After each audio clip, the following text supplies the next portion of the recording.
నిజంగానే చిత్తశుద్ధి ఉంటే ఏ ఒక్కరైనా, ఈరోజు ముగ్గురున్నారు విశాఖపట్నంలో, చంద్రబాబు గారైనా, పవన్ కళ్యాణ్ గారైనా, లోకేష్ గారైనా ఒక్కరైనా విశాఖపట్నం స్టీల్కు వెళ్తారేమో చూద్దాం, అక్కడ భరోసా ఇస్తారేమో చూద్దాం.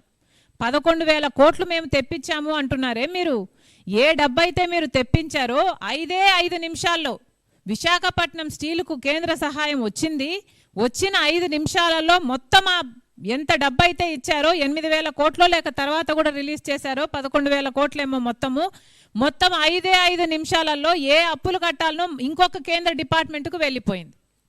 ఒక్క రూపాయి కూడా విశాఖపట్నం స్టీల్ కోసం కానీ, అభివృద్ధి కోసం కానీ, రా మెటీరియల్ కోసం కానీ, అక్కడ ఎంప్లాయీ వెల్ఫేర్ కోసం కానీ వాడింది లేదు.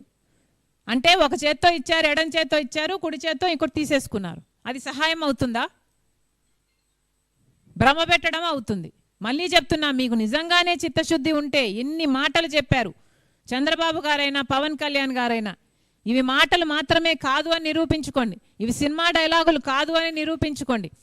ఒక్కరైనా విశాఖపట్నం స్టీల్కు వెళ్ళండి, కార్మికులతో సహా, ప్రతిపక్షాలతో సహా ఆంధ్ర రాష్ట్ర ప్రజలకు భరోసానివ్వండి. అప్పుడు మీకు చిత్తశుద్ధి ఉంది అని నమ్ముతారు జనాలు.